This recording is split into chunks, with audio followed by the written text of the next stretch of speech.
Bonjour à tous. Aujourd'hui, je vais vous parler d'une transformation, d'un avant et d'un après. L'avant, j'étais sans doute comme vous, assis dans un amphi, étudiant de grande école. Bon, j'ai fait une école de commerce, personne n'est parfait, mais après, j'ai essayé de faire un double diplôme avec une école d'ingé pour me rattraper. Et ensuite, j'ai fait un travail extrêmement classique qu'on fait souvent après une grande école. J'ai fait du conseil en stratégie dans l'un des plus prestigieux cabinets qui existent dans le monde. Ça, c'est l'avant. La voie toute tracée, classique, d'insertion dans le marché du travail. Et ensuite, il y a l'après. C'est aujourd'hui. Aujourd'hui, je suis maître international d'échecs, créateur de contenu autour des échecs. J'ai plus d'1 million d'abonnés cumulés sur toutes les plateformes. Je fais plus de 100 millions de vues par mois autour du jeu d'échecs, avec comme objectif de populariser le jeu d'échecs auprès du plus grand nombre dans le monde francophone. Et j'ai aussi lancé mon club d'échecs qui réunit plus d'1 millier de membres.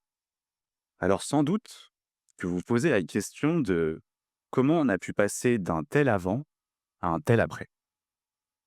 Bah, moi aussi, je me suis interrogé sur la question et je trouve que c'est incroyable de se dire qu'il y avait tellement de petits événements insignifiants qui ont eu lieu et dans la force des choses, comme un effet boule de neige, ils se sont accumulés pour avoir un impact énorme.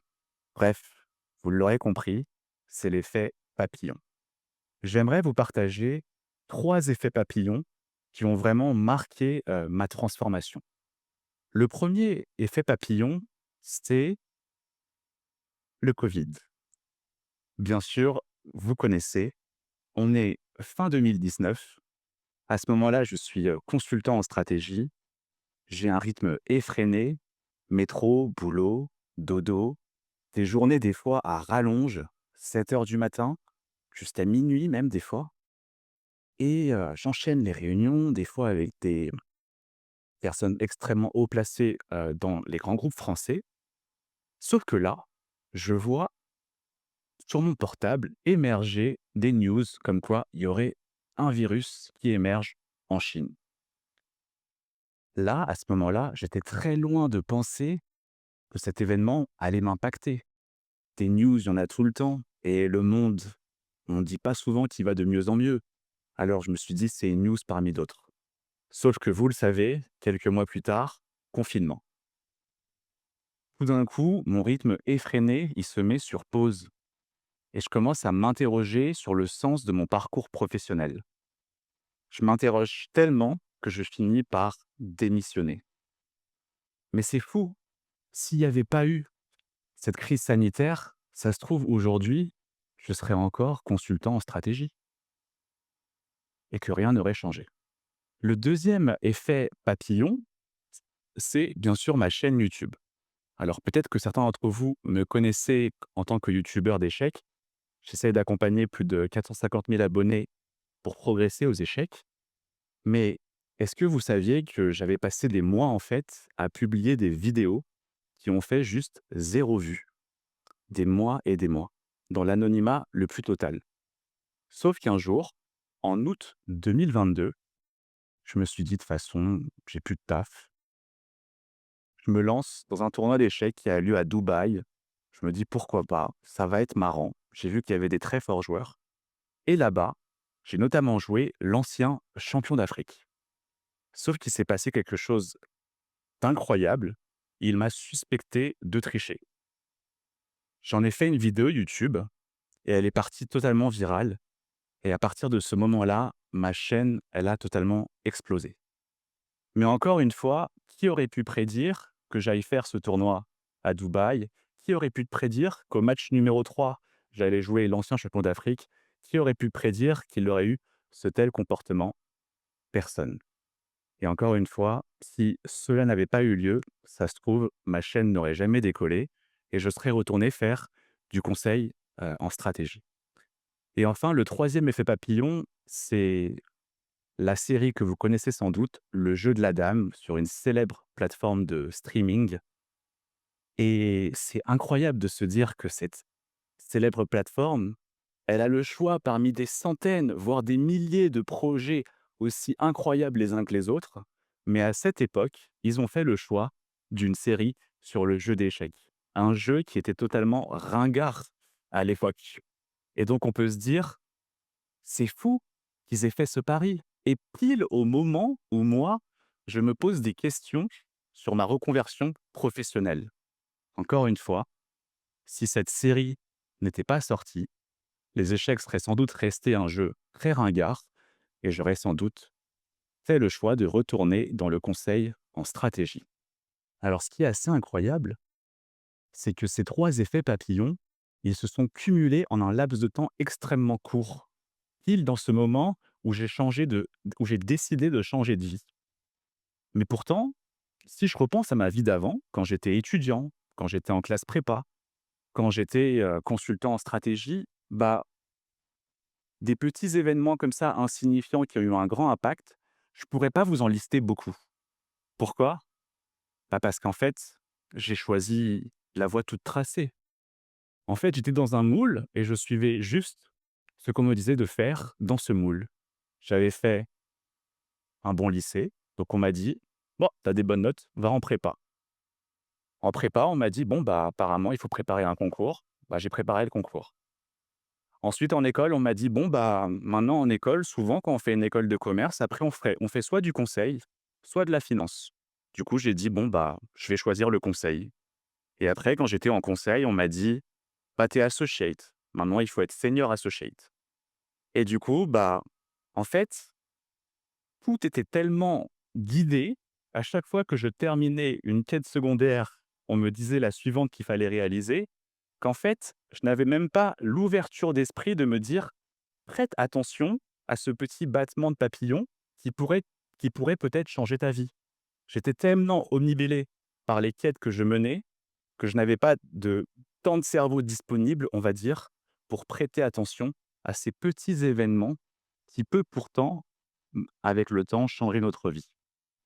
Et du coup, je pense que ce qui a permis justement, cette transformation, cette accumulation de chance, on pourrait dire, en réalité, c'est plutôt quelque chose que j'ai provoqué par un changement de posture et d'état d'esprit. J'aimerais vous partager 3 changements de posture qui ont vraiment marqué ma vie et peut-être que ça pourrait vous aider, peut-être dans votre vie. Alors, le premier changement de posture, c'est déjà accepter de perdre son statut social. À l'époque, j'étais consultant en stratégie dans l'un des cabinets les plus prestigieux et du coup, j'étais super content. Sauf que quand j'ai dû démissionner, bah, le choix était difficile parce que je savais que j'aurais plus de travail. Je savais que sur LinkedIn, par exemple, qu'est-ce que j'allais faire? Est-ce que je mets à jour mon profil LinkedIn? C'était super beau, il y avait écrit consultant dans un super cabinet et je remplace ça par quoi? Chômeur? À France Travail? Je savais pas et je me dis aussi: «OK, hem, dans les soirées, qu'est-ce que je vais dire? Je vais aller voir des amis, retrouver de la famille, on rencontre quelqu'un, on se dit: "Tu fais quoi dans la vie?" Moi, je fais ça. Moi, je réponds quoi? Pas de travail, je me cherche. À cet âge, est-ce que c'est vraiment sérieux? Et donc, c'est vraiment ce travail d'acceptation, de perte de son statut social que j'ai dû accepter de faire pour m'ouvrir la voie à de nouvelles opportunités. Ensuite, le deuxième changement de posture que j'ai dû faire, c'est accepter de perdre son identité.